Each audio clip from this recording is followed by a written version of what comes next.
E aí, tudo certo? Sabe, às vezes a gente para e pensa qual é a diferença entre só parecer ter fé e realmente, de fato, ter fé. A gente vai explorar hoje uma mensagem, olha, poderosíssima, que questiona exatamente isso. Em que ponto um ritual religioso vira só uma casca vazia? Pensa nisso aqui, uma fachada impressionante. Algo feito para mostrar força, sucesso, prosperidade. É o que todo mundo quer que os outros vejam, não é? Mas e se por trás dessa aparência toda não tiver nada? Exatamente isso. Por trás da fachada, só o vazio, sem vida nenhuma, sem substância. É essa desconexão brutal entre o que se mostra e o que se é que a gente vai investigar hoje. Ok, então vamos mergulhar nisso de cabeça. A nossa história começa lá atrás, século VIII a.C., no reino de Judá. Olhando de fora, parecia uma era de ouro, sabe? Muita prosperidade. Só que, como a gente já viu, essa riqueza toda escondia um problema espiritual gigantesco, uma fé que era pura fachada.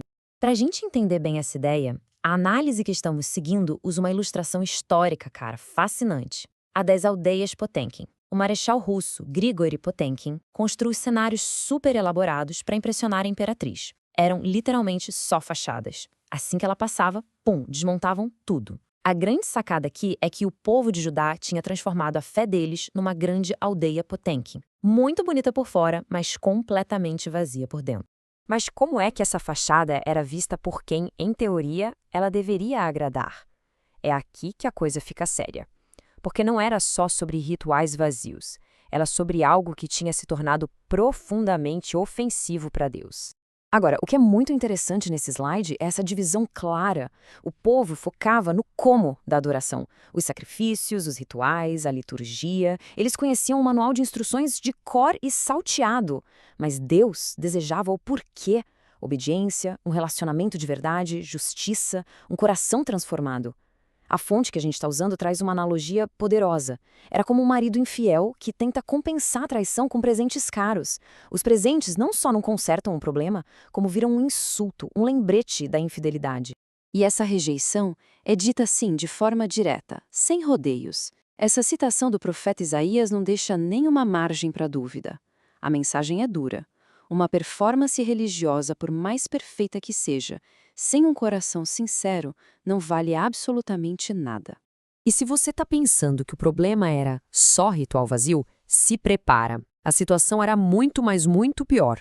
Não era sobre o que eles deixavam de fazer, mas sim sobre o que eles faziam. Era uma colisão direta entre a adoração no templo e a maldade lá fora, nas ruas. A linguagem usada para descrever a adoração deles é chocante. A presença deles no templo é vista como pisotear. O incenso, que era um símbolo de oração, é chamado de abominação. E as orações? Simplesmente ignoradas. Por quê? Porque eles viviam vidas duplas. Existia uma desconexão total entre o comportamento no templo e o comportamento no mercado, na família, na sociedade. E aqui a gente chega no clímax do problema. A imagem de mãos cheias de sangue é brutal. A fonte nos dá uma analogia perfeita para isso. Imagina um cirurgião entrando para operar com as mãos imundas. Todo o conhecimento dele, toda a técnica se torna não só inútil, mas perigoso. Da mesma forma, ações contaminadas pela injustiça corrompem qualquer ato de adoração, transformando em algo que não pode ser aceito de jeito nenhum. Bom, depois de um diagnóstico tão devastador, seria fácil pensar que tudo acaba em condenação, né? Mas a mensagem não para por aí. Pelo contrário, ela oferece uma receita, um caminho claro para a cura e para a restauração. Então, qual é a solução? Não é um sentimento, mas uma série de ações bem concretas. Começa por dentro, com lavai-vos, que é um chamado ao arrependimento. Mas olha como rapidamente se move para fora. Cessai de fazer o mal e, o mais crucial, aprendei a fazer o bem. Bondade e justiça não são acidentes, são disciplinas que precisam ser aprendidas, praticadas, especialmente na defesa dos mais vulneráveis. E isso tudo nos leva à conclusão lógica. A fé autêntica não é um monte de crenças abstratas guardadas na cabeça. É um conhecimento que se transforma em compaixão e em ação prática no mundo real. Para reforçar esse ponto, a análise conecta a mensagem de Isaías lá do Antigo Testamento com este versículo do Novo Testamento. O apóstolo Tiago define a religião pura não em termos de rituais, mas em termos de cuidado social e integridade pessoal. É o mesmo princípio atemporal. A fé de verdade precisa ter mãos e pés. Então, no fim das contas, tudo se resume a este contraste aqui.